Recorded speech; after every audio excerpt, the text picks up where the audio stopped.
That dress really suits you. Sophia didn't respond to those words, instead looking slightly confused. My sister-in-law, Michelle, had for some reason handed over my daughter Zoe's dress to her own daughter, Sophia. Unable to fully grasp the situation, I remained silent. See, doesn't it look much more adorable on Sophia? Michelle said this with a mocking smile, then pressed the dress against Sophia's shoulders. If I were to respond here, it might lead to an argument. When I looked over at my husband, Jake, he stayed quiet, his face pale. Wouldn't you agree that Sophia looks cuter in that dress than Zoe does? Or does Zoe think she's cuter than Sophia? Do you think you're somehow better than her? Jake, why are you saying it like that? I can confidently say Sophia looks way cuter. Am I thinking about this all wrong? Michelle's tone grew more intense, as if she'd claimed a decisive victory. I wondered what I was witnessing here. Sophia, wearing a dress is something special. If someone offers it to you, you absolutely take it. Got it? Michelle shot a glare at Jake. Why is it he can never stand up to her? Though he's my husband, I couldn't help feeling a twinge of disappointment, and yet his next words, regardless of Michelle's pressure, were unforgivable. Well, it's true that the dress looks better on Sophia than on Zoe, anyway. When Jake looked down at Zoe and said that, time stopped for me. His words hit me like a cold splash of water. Zoe's small face changed to an expression filled with sadness. Thank you for everything up until now. Taking Zoe's hand, I said this flatly. She also sensed my resolve, nodded slightly, and then looked back at Jake. Goodbye, Dad. With that, we began preparing to leave together. As we walked out the door, Michelle's laughter echoed behind us. But Zoe and I didn't stop. We kept walking, committed to a new future, not looking back. But everything would change in just 10 minutes. My name is Kate Turner, and I'm 45 years old. I live with my husband, Jake, and our daughter, Zoe. I've always thought we had a peaceful and happy home. In our open dining kitchen with a view of the living room, I was casually preparing breakfast. My kind husband, Jake, was reading the paper, and our 8-year-old daughter, Zoe, was getting ready for the day. Just before leaving for school, she has a habit of double-checking her backpack. Aside from weekends, I also work part-time as a dressmaker. Perhaps out of consideration for my busy schedule, Zoe is an independent, easygoing child who handles things herself. Jake absolutely adores Zoe and, without being asked, braids her hair into pigtails every morning. I wanted to be a dad who can braid hair. Since her preschool days, he's been trying, sometimes struggling, to braid her hair before heading out for work. Now he braids her hair faster and better than I do. Through the kitchen window, I could see our small garden. On my day off last week, Zoe and I planted some bulbs for spring. They were tulip bulbs we got from a local hardware store. We just prepared the flower bed soil and planted them. Nothing more to do until spring. Still, I find myself glancing at the bare garden soil from the small kitchen window out of habit. The day we planted the bulbs, Jake's sister, Michelle, suddenly moved into our neighborhood. She moved in without notifying Jake beforehand, and then came to greet us with her daughter, Sophia. It's been a while, Kate. We're right nearby. I might be bothering you sometimes, but I look forward to getting along. Wearing gardening gloves and caught off guard by her unexpected visit, I was bewildered. Jake's displeasure was clear on his face, and he seemed slightly irritated. Michelle, you could have at least given us a heads up before coming. Michelle narrowed her eyes slightly. With perfectly groomed hair, she played with a strand and gave Jake an upward glance, smiling. Hey, can we talk alone for a bit? There are things only siblings can talk about, right? Jake stared at Michelle for a moment without saying a word, and then it led to him listening to various matters inside the house. I was left feeling confused. So, Sophia's left behind? Seeing her looking bored, I invited her to help plant bulbs in the flower bed with Zoe.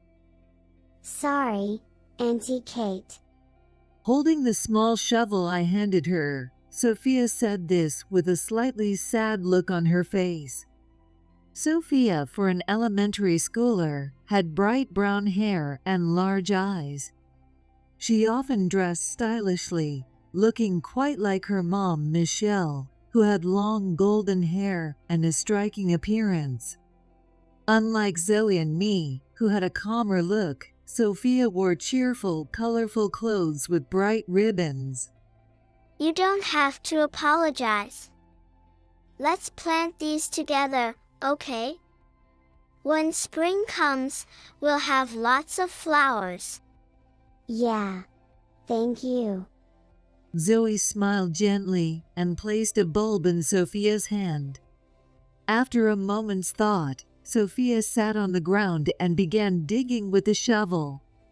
Once the bulbs were planted in the flower bed, the two of them went home. With a slight, uneasy smile, Jake turned to me and said, Michelle wants us to watch Sophia tomorrow morning. Apparently, Michelle, since her divorce, had been under a lot of stress and wanted a break. Jake hadn't gotten all the details though. My mom and dad spoiled Michelle so much when we were kids. I don't know. She just knows how to get people to help her. I had to put up with it a lot growing up. And did you just agree to watch her with that good brother smile of yours? Well, I just couldn't say no. Well, I'm the one who'll be taking care of her, aren't I? The little brother, still caving to his big sister's demands. Has anything really changed? From that day on, every weekend I wasn't working, Sophia would be dropped off at our house. It was happening so often that I talked to Jake about it, but he took Michelle's side. Come on. It's tough for her. I felt a bit frustrated, but I held back too. After all, both their parents had already passed, with Jake and Michelle as each other's only family. I told myself it was right for me to be patient. So, as Sophia started visiting every weekend, I felt our daily routine gradually shifting. I'd prepare breakfast in the morning, glancing at the unchanged flower bed. Feeling a faint unease as our peaceful days slowly lost their color, I began to notice the cause clearly. Jake's attitude had changed since Michelle moved nearby. He'd lost his kindnesses and seemed constantly rushed, a bit colder. Though he works late every night, recently he's been taking his laptop out on his days off too. I'll go find a quiet spot to work on some projects documents. We're spending less time together as a family these days. I finally worked up the courage to ask him. Asking this took a lot of bravery on my part. Jake leaves his entire paycheck to me, doesn't smoke or drink, and has no real hobbies. He's always been a kind father who braids Zoe's hair every morning, so if he says he doesn't have time for family, he must really be busy. I didn't know what answer I was hoping for, but I couldn't help but want something that would reassure me. They've given me a new project at work. I've got more work events to go to. I'm really sorry. He looked away, his shoulders slumped slightly. In the past, he'd always valued family time despite his limited days off, but now it felt like that time had almost disappeared. With an air of genuine regret, he muttered an apology again. I'm really sorry.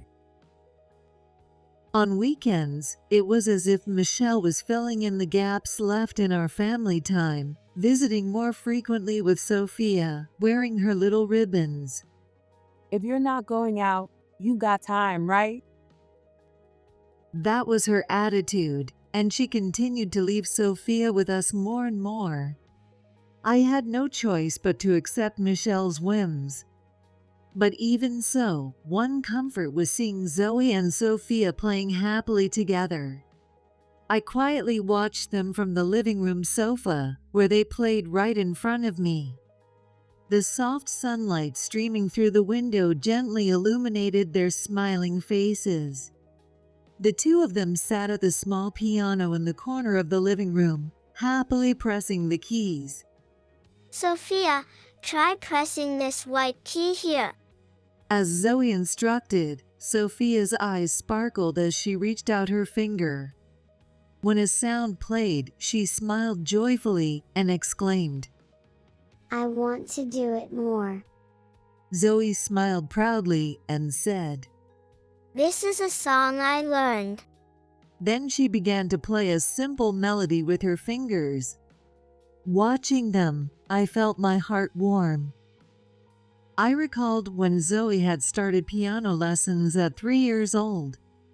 She had been nervous but captivated by the sound of the piano during her first lesson. Now, she was the one teaching Sophia, applying her experience. Seeing her growth was deeply moving. Now, Sophia, why don't you try playing? With some hesitation, Sophia placed her fingers on the keys as Zoe encouraged her. As sounds filled the room, Zoe demonstrated. Here, like this. Sophia tried to imitate her. Their fingers danced across the keys. Great job, Sophia. Wow, you're learning so fast. Sophia laughed bashfully, but seemed to enjoy making sounds at her own pace, little by little. I cherished this moment, grateful to witness their growth. The sound of the piano filled the room, blending with their laughter. I suddenly realized something. For now, there was no shadow of Michelle or the changed demeanor of Jake. I could simply focus on enjoying this peaceful time. The music and laughter from Zoe and Sophia were a source of comfort to me now. As these weekends continued, Sophia grew close to me and began to trust me. At times, she looked up to me almost like a real mother and would often confide her feelings. Auntie Kate, I'm sorry for always coming over. Not at all. Zoe seems happy too, and watching you get better at the piano is such a joy. There was no lie in those words. Sophia had a natural talent for the piano. With only a bit of guidance from Zoe and me, her skills improved dramatically. Today, Zoe was away for several hours practicing at her piano class. Sophia, looking a bit lonely, sat in front of the piano, her hands resting on the keys. Carefully pressing each key, it was as if she were trying to convey something with every sound.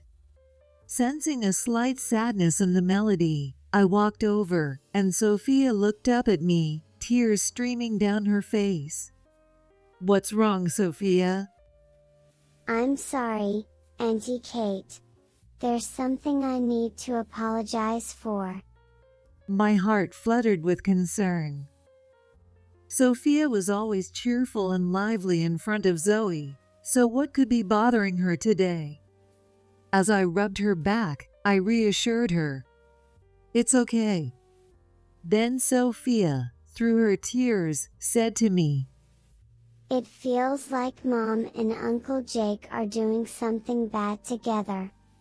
Well, what exactly do you mean by that? I'm sorry. Despite feeling both surprised and uneasy, Sophia's sobs became so intense that she couldn't continue speaking. At that moment, I just kept rubbing her back gently. It's okay. Everything's fine. And I didn't bring up the topic again after that. Jake and Michelle doing something bad. It didn't quite make sense to me, so I didn't dwell on it too much. At the time, my mind was filled with thoughts about Zoe's upcoming piano recital. Last month, Zoe's piano teacher had invited her to participate in a recital, her first one since she started piano lessons at 3. For the big day, we even went to a salon for the first time to get her ready. In a rare moment, when Sophia wasn't with us, the three of us went dress shopping together. We got into the car, drove to a large shopping mall, and browsed multiple stores. Mom, Dad, come on, hurry. Zoe, usually so calm, was a bit more excited than usual. She kept asking me in the car, I wonder what kind of dresses they'll have. "What color do you want, Zoe?" Light blue. Like the sky. Without hesitation, Zoe answered. We browsed several stores, searching for a light blue dress that would be perfect for her. Oh, this one. I want this one. Pointing at a dress that sparkled under the light, Zoe's eyes shone brightly. We asked a store assistant, and she took it to the fitting room to try it on. When Zoe came out, she looked a bit shy, with a face that tried to hide her overflowing smile. She looked absolutely adorable. Zoe chose that light blue dress, and with a beaming smile, she told Jake and me, Thank you. I'll do my best at the recital. Imagining her standing alone on stage in her chosen dress for her piano recital made my eyes misty. But there was no worry. Zoe would be just fine. Her innocent smile was filled with confidence. Back home, as I stood in the kitchen, I looked out the small window at the empty flower bed. I sincerely hoped her piano recital would go well. A few days later, as the big day approached, Zoe was eagerly preparing. But on the weekend right before the recital, that peace was suddenly shattered. Mom, help. I was hanging laundry when I heard Zoe's panicked cry. Startled, I dropped the slightly damp towel I was holding onto the floor. I rushed toward the sound of her voice, only to find Zoe crying, while Jake looked down at her. Michelle was also there, having likely dropped by as usual to leave Sophia with us, and in her hand, she clutched a dress as if it were a trophy. That dress. It was the one we'd bought for Zoe's piano recital. Why was Michelle holding it? Feeling puzzled, I asked, "What's wrong, Zoe?" Through her tears, Zoe's voice trembled as she said, Dad gave my dress to Sophia. I couldn't believe what I was hearing. Looking up, I saw Jake avoiding my gaze, looking visibly uncomfortable. What? Jake, what's going on here? Well, I just thought Sophia should get a chance to wear a dress too. As I pressed for answers, Jake mumbled, trying to explain himself. Michelle, feigning innocence, held onto the shoulder of the dress, examining its decorations. Just as I was about to say something out of irritation at both Jake's attitude and Michelle's behavior, Sophia tugged hard on Michelle's sleeve. Mom? Stop it. Give Zoe her dress back. Why? Your uncle gave it to you as a gift, didn't he? Isn't that right, Jake? Michelle turned to Jake, who looked slightly flustered and hesitated. Well, yeah, I suppose. This can't be happening. That dress was bought just the other day for Zoe. How did it turn into something to be given to Sophia? Sophia stepped away from Michelle and rushed to my side, looking up at me with a pleading, slightly frightened expression. Mom told Uncle Jake to take Zoe's dress and bring it. Sophia's voice was desperate as she shouted. As I grasped the meaning of her words, a cold feeling settled in my chest. Michelle smiled calmly, as if this were all perfectly reasonable. Well, I just wanted Sophia to have the dress to wear too. To her, it seemed there was nothing wrong with this at all.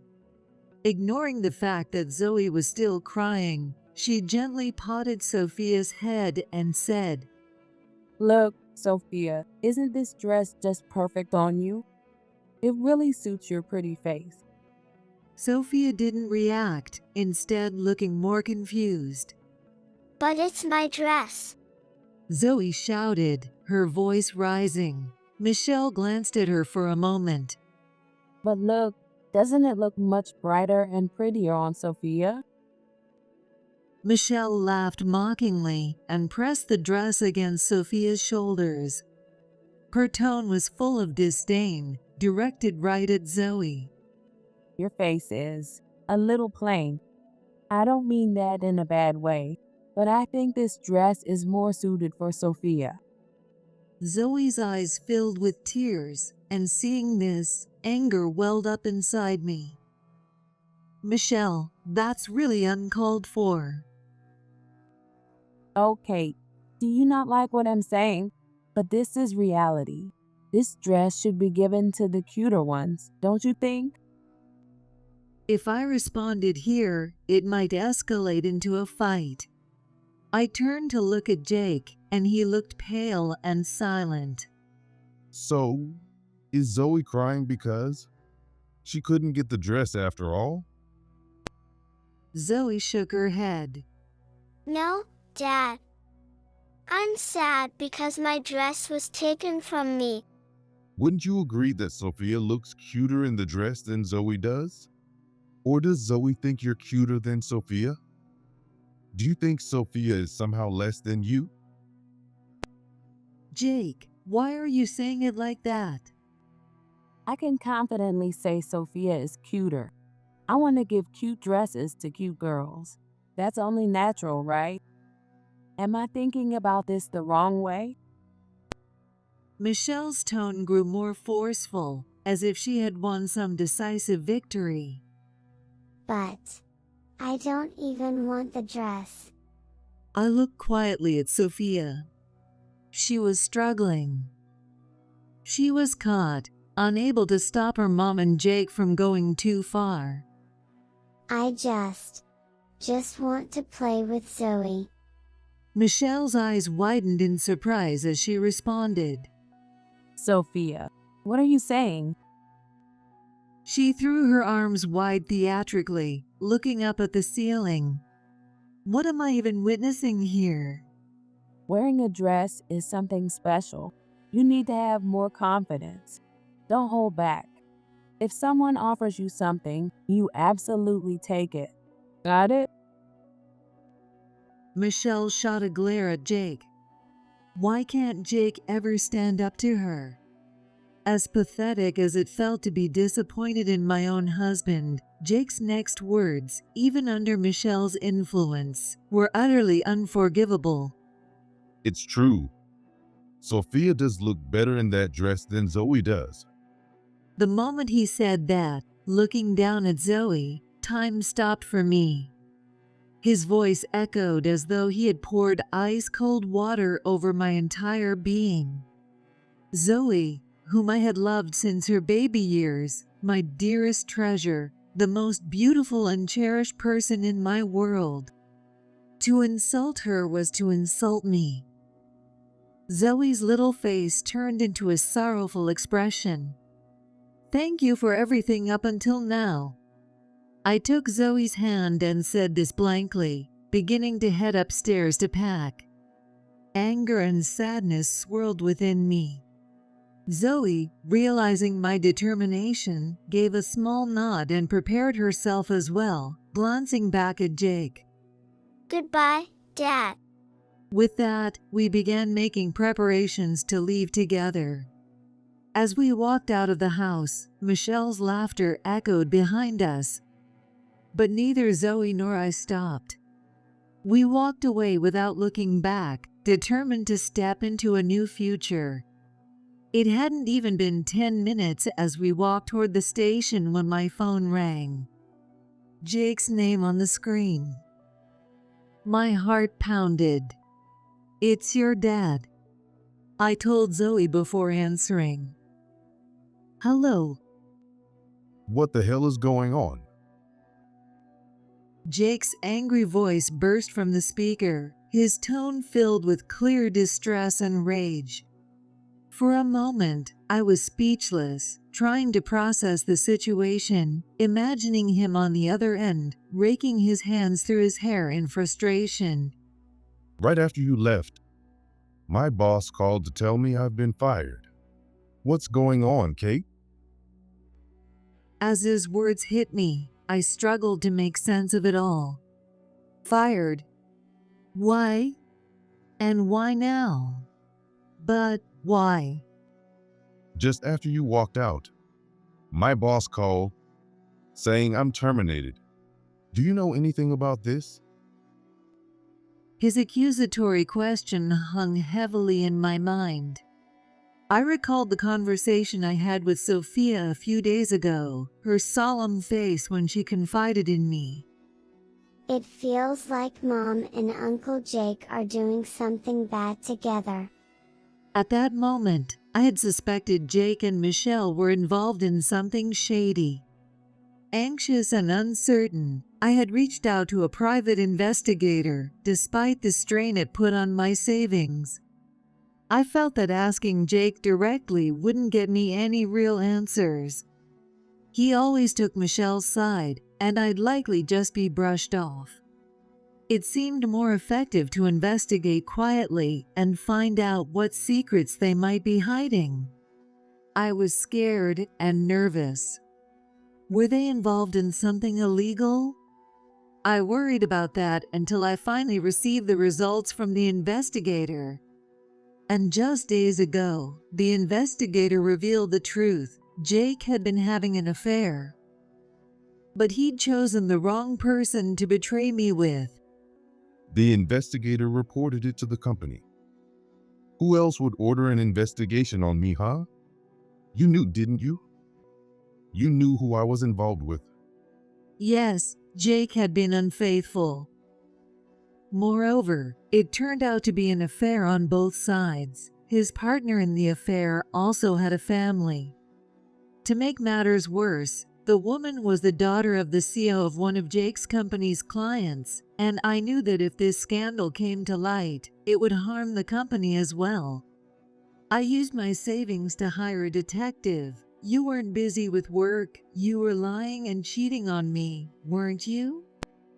I sensed a dead silence on Jake's end. My words must have hit him deeply, making him realize the gravity of his actions.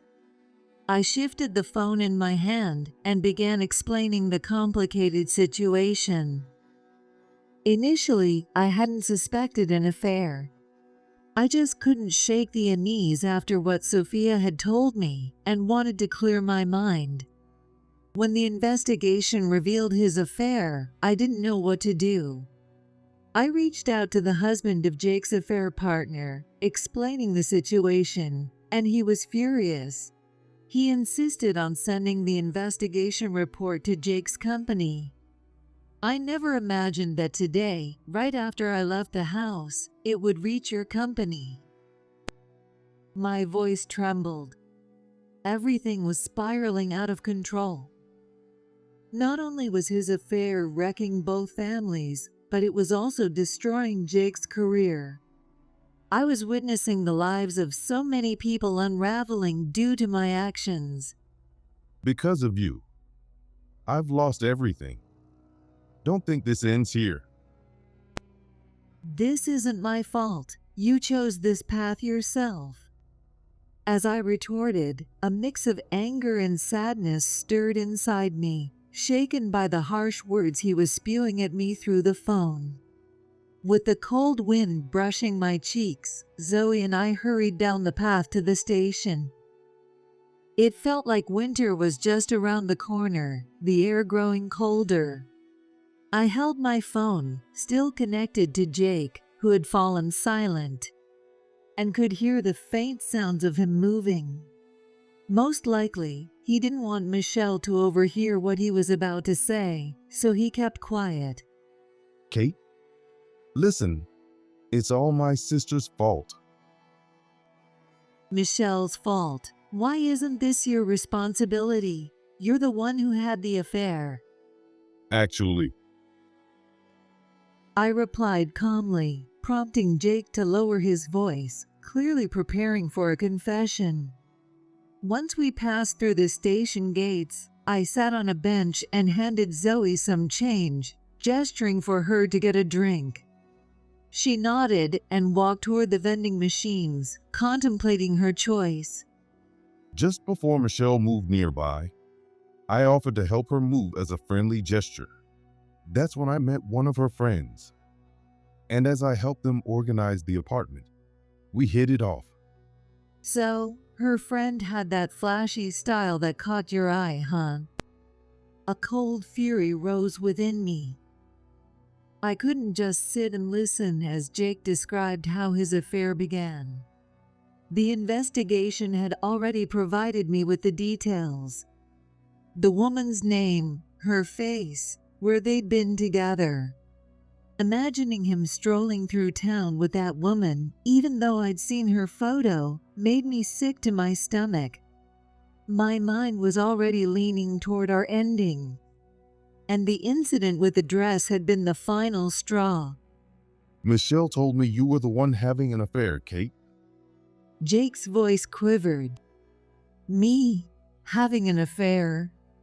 Every weekday, I worked part-time as a dressmaker, spending my weekends at home. The workplace was mostly women, with few men around. Some days, I didn't talk to any men other than Jake. I was so shaken. I wanted to trust you, but I couldn't muster the courage to ask, and my doubts wouldn't go away. So, you're saying that's why you cheated?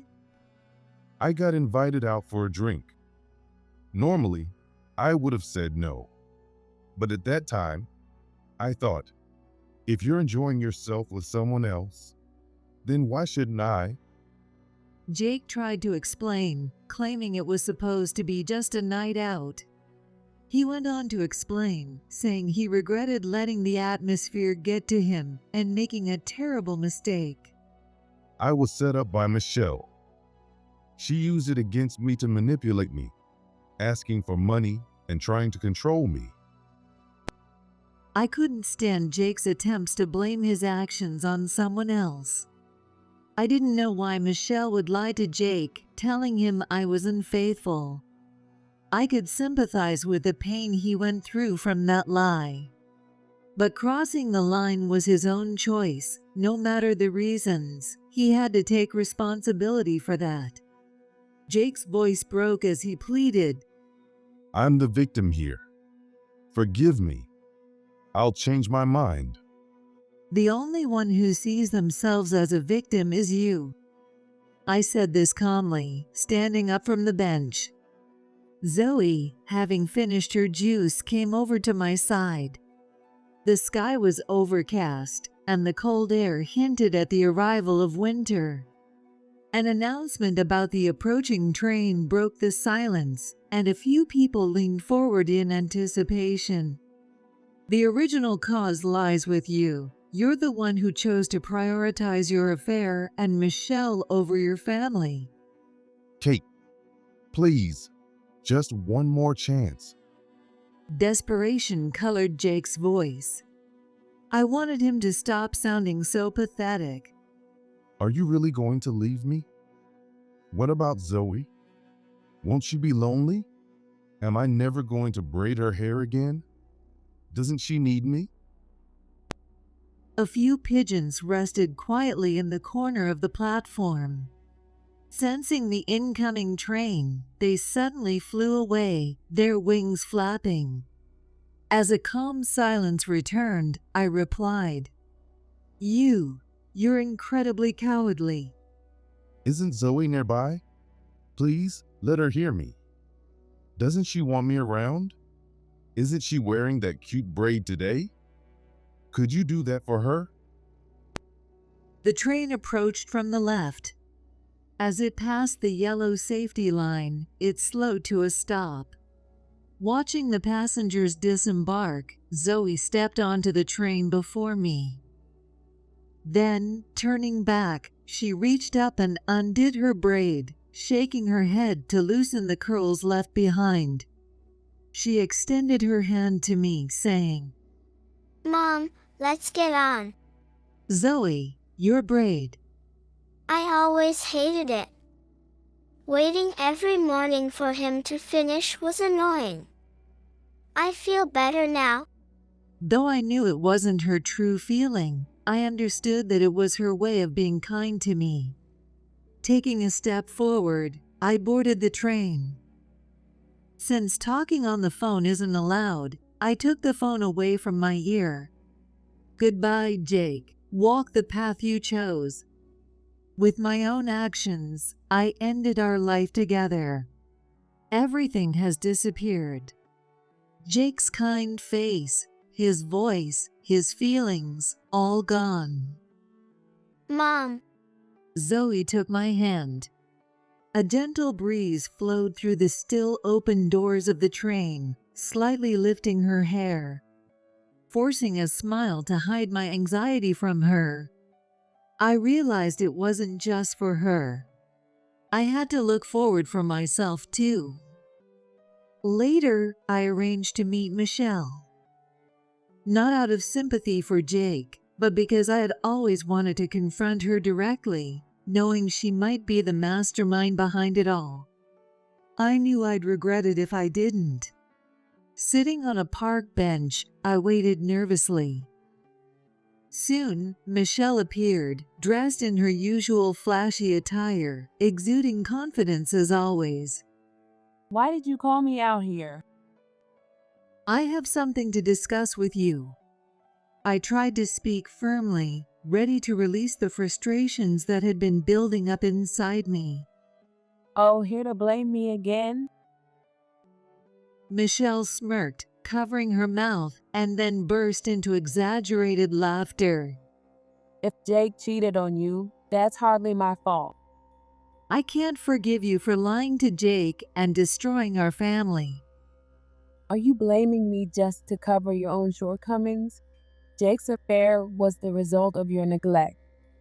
Michelle's words were intended to provoke me. I took a deep breath, trying to keep my composure. Hiring a private investigator to dig into his affair, you practically ruined your own life. I also submitted the investigation results to the local authorities. Michelle tilted her head slightly, not understanding. The sky was darkening, with rain imminent. Authorities? What are you talking about? Along with Jake's investigation, I also had you investigated, Michelle. Her eyes widened. I had hired the detective to investigate not only Jake, but also Michelle. After all, Sophia had told me. Mom and Uncle Jake are doing something bad. Michelle's actions hadn't seemed suspicious. Despite being a single mother, she likely had a boyfriend. Nothing unusual about that. However, this boyfriend was visiting her place so often it was practically cohabitation. Did you know? To qualify for single mother support, certain conditions need to be met. After receiving the detective's report, I submitted it to the appropriate authorities. She was practically living with a man who, though an ordinary worker, was likely financially supporting her. Additionally, she not only left Sophia with me, but also frequently left her alone at the apartment at night, indulging in a fixation with hosts. Based on this information, they might conduct an investigation. If you've been receiving benefits under false pretenses, you might be asked to pay it all back. Michelle's face turned pale. At that moment, I made a decision. I would no longer let this woman control my life. The heavy, dark clouds above were on the verge of releasing rain. I don't want anything to do with you anymore. Don't ruin my life. I stood up, looking at Michelle as she sat there, stunned. The rain began to fall in droplets. I took a folding umbrella from my bag and handed it to her. Take it or you'll catch a cold. I walked away, leaving Michelle on the bench, staring blankly.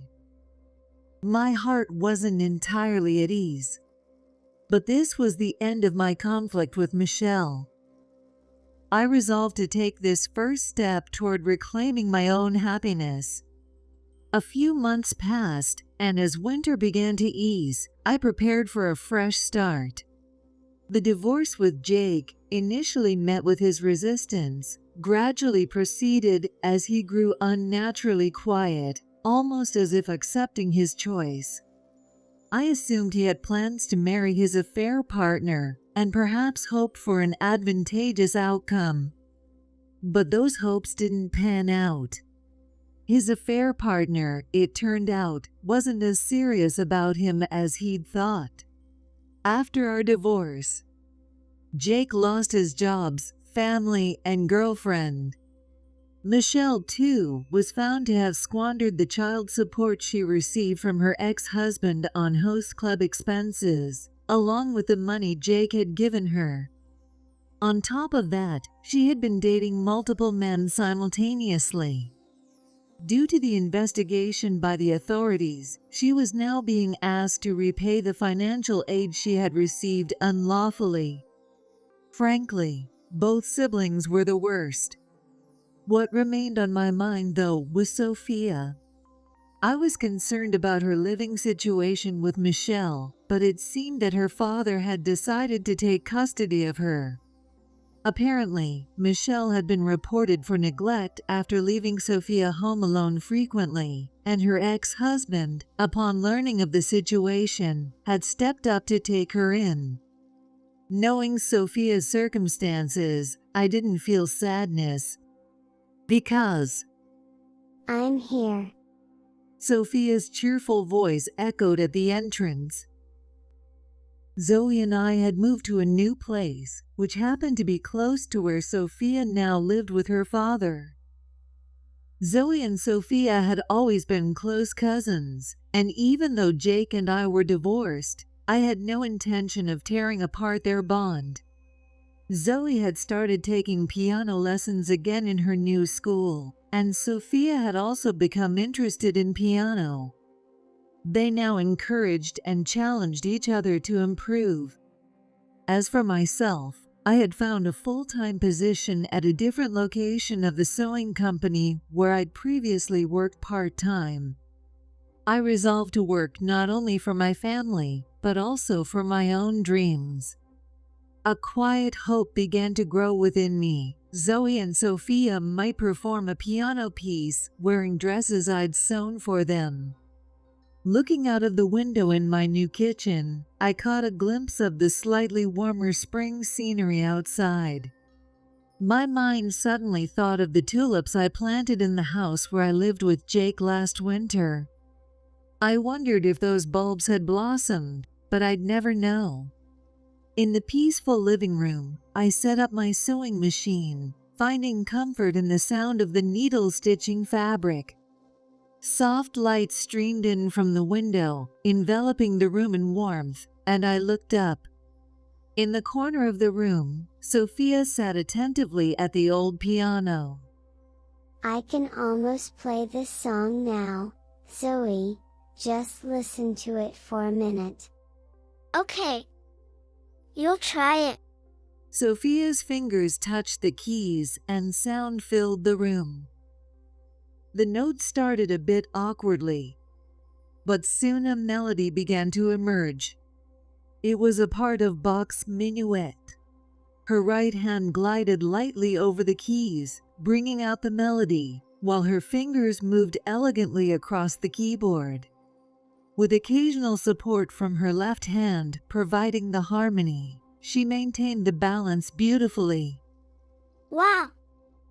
You've gotten so good with just a little practice, Zoe said, her voice filled with excitement. Sophia blushed a bit, continuing to play with a focused expression. Her fingers bounced to the rhythm, moving smoothly as though she was bringing the music from within her heart to life. As I continued working on the sewing machine, I watched Sophia's serious expression and felt warmth spread through me. Time passed with the music, deepening the bond between them. Oh! There's going to be a piano recital soon. Mom, that's what this flyer is for.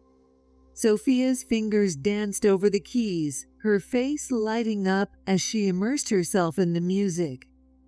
Zoe handed me a paper with details about the recital. The location, a community hall near a national park. Our teacher said there's a park near the venue with tons of blooming tulips. I paused the sewing machine and looked at Zoe.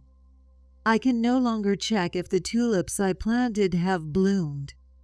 But I can be here, watching this child, watching Zoe's future so closely. I can hold her hand and walk forward with her. I can watch Zoe's smile and Sophia's growth. That is a truly joyful thing.